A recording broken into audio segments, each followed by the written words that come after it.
The camera jolted as the blood spread across the frozen dirt, the lens catching her final breath, her eyes wide, pleading, before the hand blocking the frame dragged her body out of view, leaving only the sound of wind scraping against the metal camper door that night in total silence. If you like stories like this, make sure to subscribe and like the channel. In the winter of 1993, Reno was not neon and casino glow, but desert wind and bone-cold isolation. The girl captured on that grainy camcorder footage was 22-year-old University of Nevada student, field photographer and geology major, Laura Bristow. She had driven her faded blue hatchback into the high desert to document abandoned mining camps for a semester project.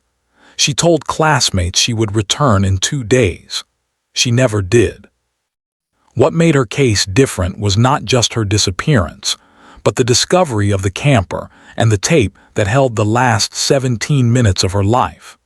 Those minutes would become the center of a cold case Reno police still fail to explain. The camper was discovered on the outskirts of Pyramid Lake, wedged into a strip of frozen sand, tires sinking into rusted ruts. On January 17, a fisherman named Dale Corcoran, who only wanted quiet and trout, spotted something unnatural beneath the dusk. A door hanging ajar, a camera perched on a tripod pointing outward, and a violent smear of brown-red staining the threshold. Corcoran did not enter. He simply called Washoe County deputies and waited, silent, watching the wind shift dust across the scene. Inside, investigators found no sign of Laura. No purse, no clothing, no books.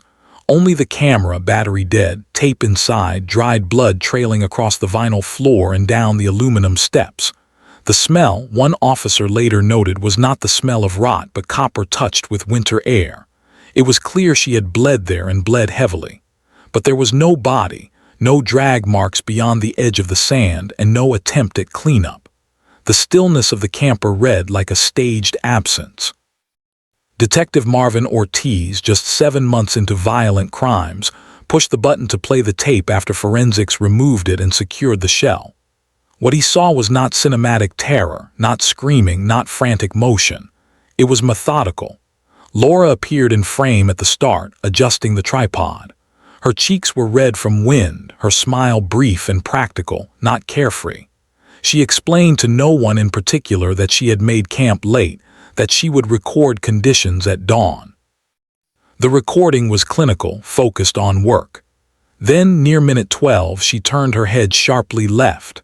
The frame shifted, unfocused, and the sound, once only wind, became heavy boots across gravel. The killer never entered the frame with clarity. Only a shape, a tall one obscured by jacket bulk and shadow. The camera fell sideways, the desert sky slicing diagonally across the view. Laura's voice was not loud. It was a breath cut short, a startled inhale, a scuffle. The tape ended with the sound of the camper door grinding open and closed, as if someone were checking whether eyes remained inside. The investigation unfolded through an unforgiving winter. Snow tucked the desert in silence and erased timelines. Tracks found near the camper were partial, distorted by wind. Tire impressions were aged, impossible to connect to the week she vanished. Blood typing confirmed it was Laura's. The quantity suggested fatal trauma, likely exsanguination within minutes, but autopsy conclusions were impossible without a body. For Reno PD, the camper became a coffin without remains, a stage without its lead. Her parents, Dennis and Marion Bristow, flew from Oregon and rented a small motel room near the station, refusing to leave until answers arrived. Press camped outside, reducing Laura to a headline: "College girl disappears on camera."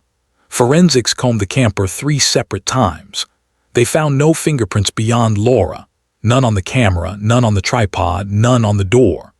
The killer either wore gloves or wiped methodically, yet the blood trail remained untouched, as if left intentionally. Police traced the camper itself. It belonged not to Laura but to a man named Roy Bishop, age 41, last seen near the Reno livestock auction 3 months earlier.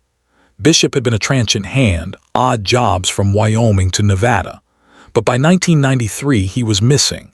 Not dead, not confirmed alive, just gone without forwarding address or family to question.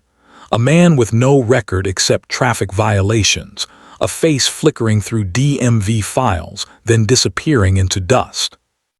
Students interviewed at the university described Laura as diligent, introverted, and exceptionally skilled with cameras. She volunteered for wildlife documentation. She hiked alone often, but never irresponsibly. She kept logs of her routes, maps marked in red pencil. Those logs remained in her locked dorm room, but the final entry, Pyramid Lake Ruins, Jan 15, felt like routine, not fear. Deputies canvassed the lake communities. Locals reported a white pickup parked near the lake junction 2 nights before the camper was discovered. No plates recorded. Just a cigarette glow, an engine running too long in desert cold, and a driver never stepping out.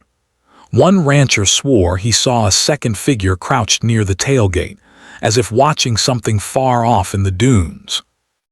When detectives reviewed the tape again, this time frame by frame, they noted what they had missed. In the first minute, behind Laura's shoulder beyond the camper door, a distant glint. Not sunlight, too steady. Binoculars, perhaps, or a scope. Forensics enhanced the footage, but resolution fought them. 1993 camcorders were not built for clarity. Still, the outline held. Someone was watching her long before the camera fell. The case widened. Bishop's name reached Elko, Winnemucca, and dusty pockets of New Mexico. No one recognized him beyond vague recollections. A man who drifted, who worked, who vanished.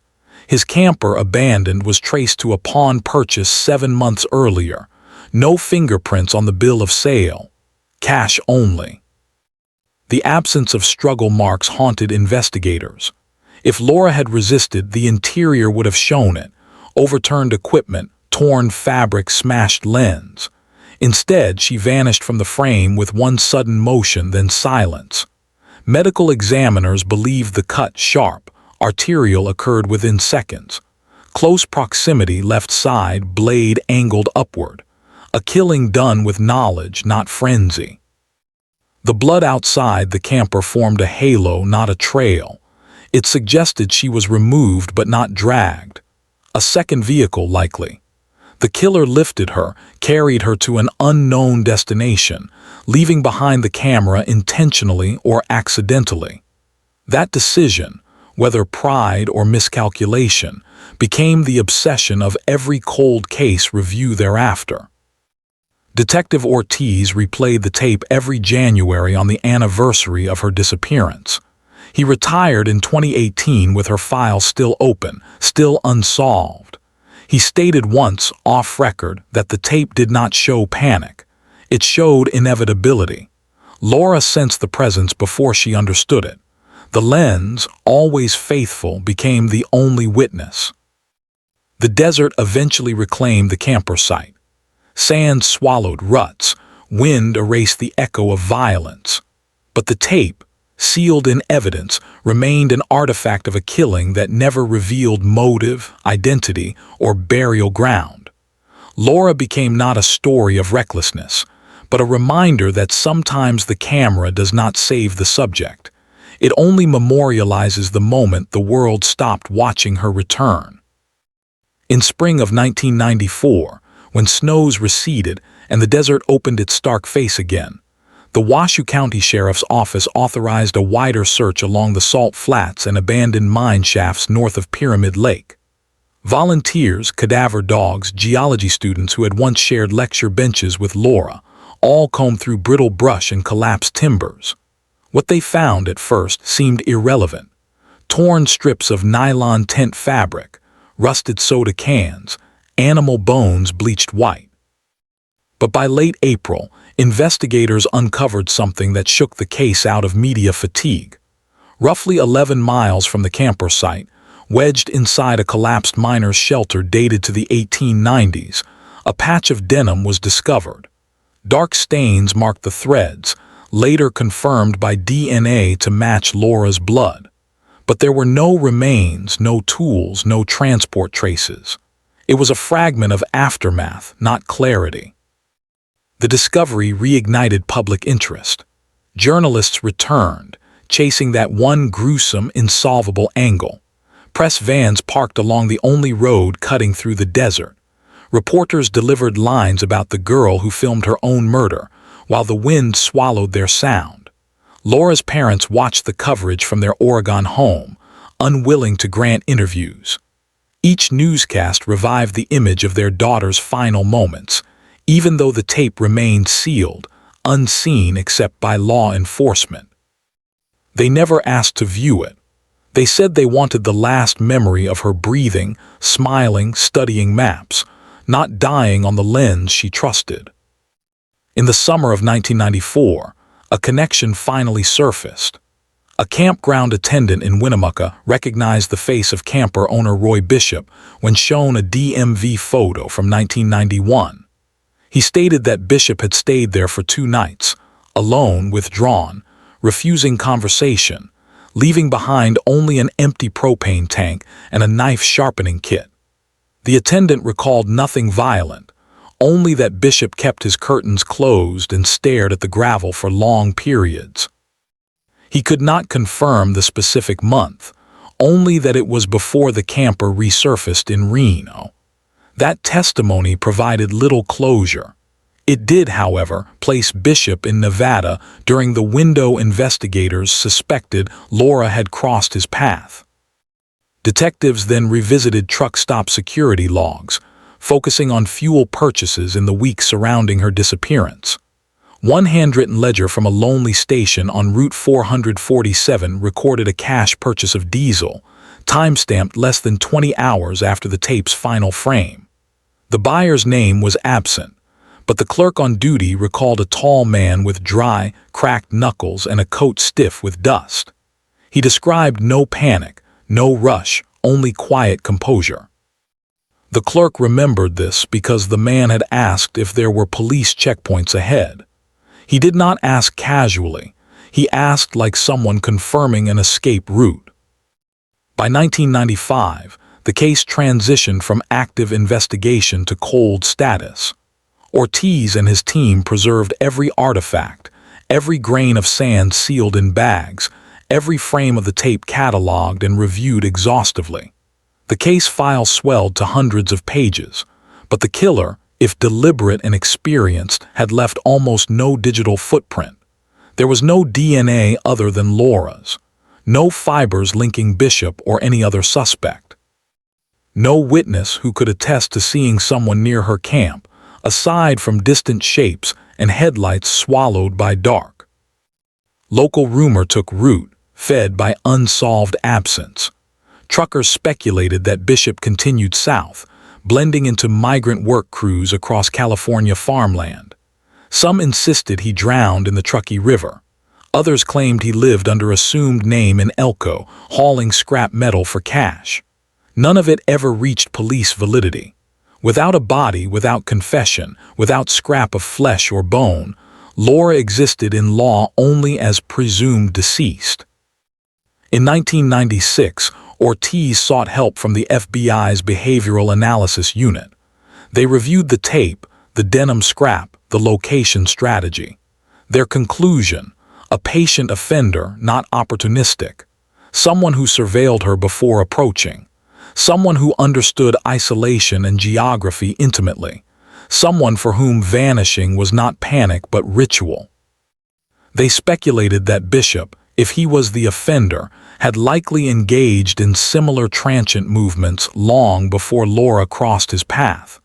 But speculation could not issue warrants. They required evidence. Years passed. Reno shifted from forgotten desert crossing to destination city.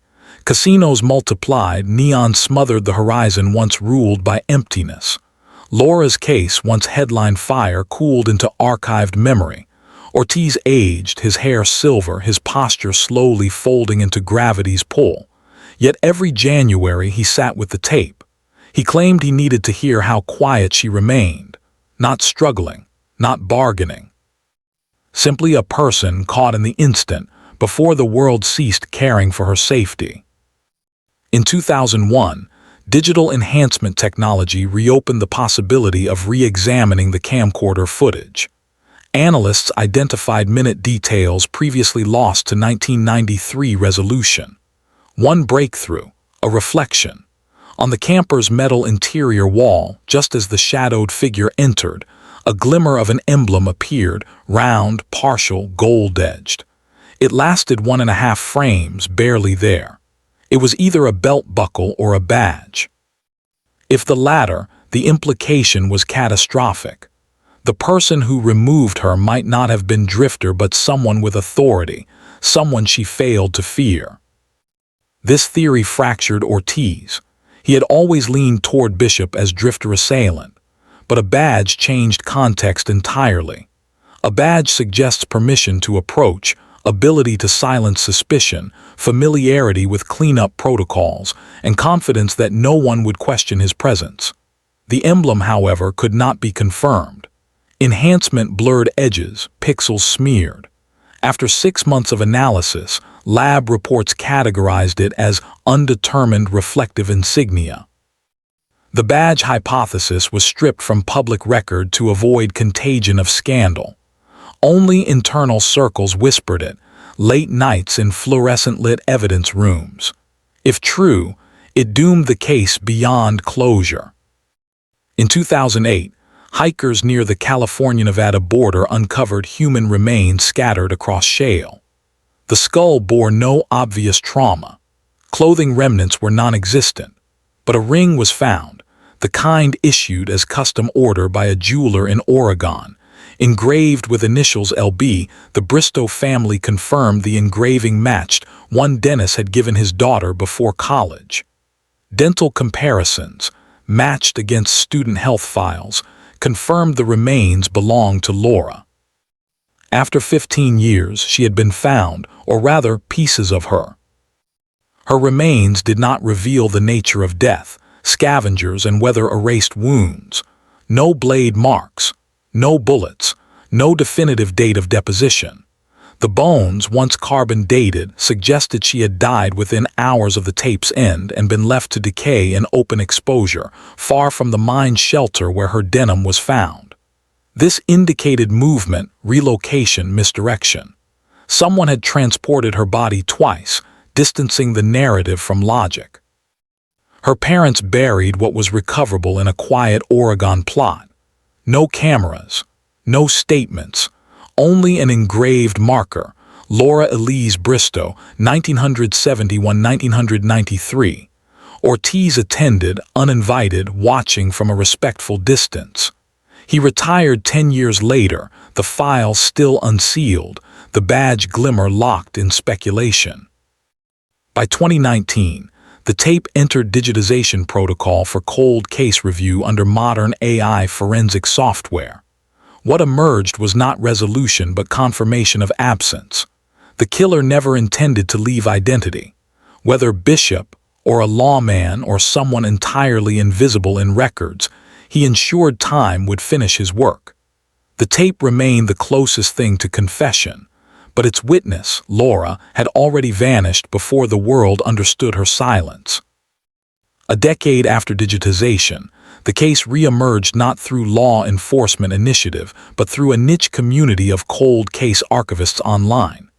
They petitioned Washoe County to release partial visual stills from the tape, not the killing, not the collapse of the frame, but the earlier innocuous portion where Laura calibrated exposure and noted wind patterns. The department authorized 5 stills. Nothing more. Nothing showing threat. Nothing revealing the silhouette. Yet even those quiet frames stirred public fixation. Laura, hair whipped by December gusts, jacket zipped, brow focused. A girl not afraid of landscape, only unaware of the one human variable in it that would end her. Amateur investigators traced Bishop again, this time through long-haul payroll lists archived by a trucking union. They discovered that in late 1993, 2 weeks before Laura vanished, A Roy Bishop had signed for fuel reimbursement in Tonopah under employment of a livestock transport company. His signature, crooked, tentative, matched DMV records. The company no longer existed. Files had dissolved through mergers, closures, and indifference. But the date placed Bishop on a route intersecting desert roads Laura used. A path through nowhere, two vehicles crossing without witness. It built correlation, not legal foundation. Modern analysts also revisited the emblem reflection. They used machine learning enhancement not available in 2001. The insignia remained ambiguous, but one new detail surfaced. The figure's sleeve bore a faint stitched band. Not military, not police. Something akin to private security or ranger patrol. A uniform adjacent to authority but not sworn by it. That discovery reopened a possibility long dismissed, that Laura's killer understood terrain because he was hired to oversee it. Land leases, tribal border patrols, wildlife enforcement with minimal oversight, roles common in Nevada's remote corridors. The investigation, reactivated unofficially, reached Pyramid Lake tribal authorities. Records from the early 1990s revealed contracted seasonal watchmen along the ridges near abandoned mines. One name stood out.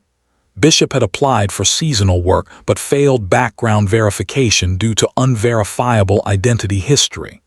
But another applicant accepted, was never interviewed by police in connection to Laura's disappearance. His name is redacted in case records now, shielded by death. He passed in 2002 of natural causes. His employment logs align with Laura's field dates, and his duty map placed him near her last documented location. He wore a uniform with stitched armband identifiers. This revelation did not close the case. It broke it open, deeper, darker. If a ranger or contractor approached Laura, she may not have perceived threat at all.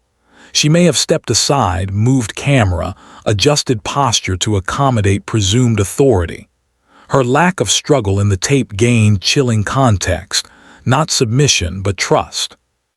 Still, that trust does not explain the precision of the wound, the silence, the transport. The ranger died without confession, without surviving family, without belongings preserved. His cabin was razed in 2005 to expand road infrastructure. Whatever artifacts might have confirmed linkage, belt, coat, armband, were lost to demolition. Ortiz, informed post-retirement, expressed only one sentence for the internal memo. She never saw him as danger. The remains site near the border was re-examined using ground-penetrating radar in 2022. No additional bones surfaced.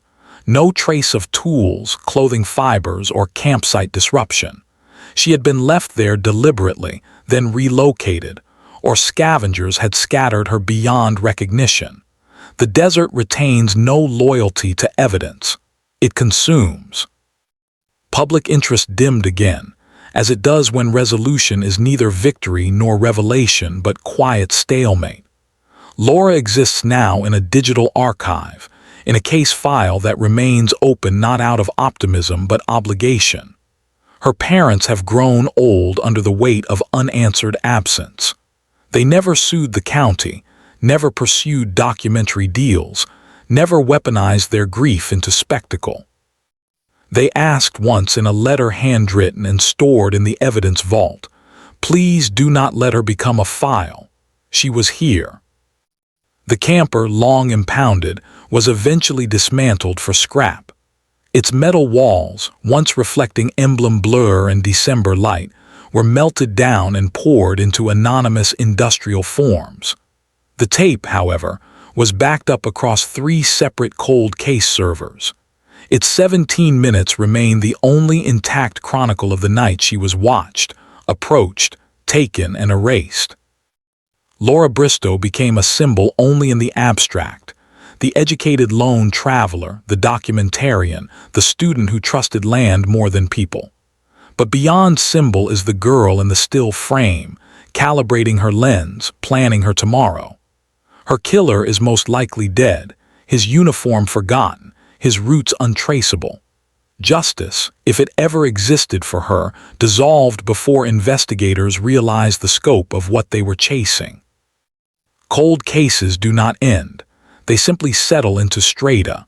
Some yield bone, some yield confession, some yield nothing but the echo of a camcorder running out of battery while wind drags across desert steel.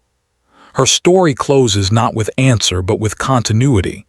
Evidence preserved, file unsealed, questions living longer than those who ask them.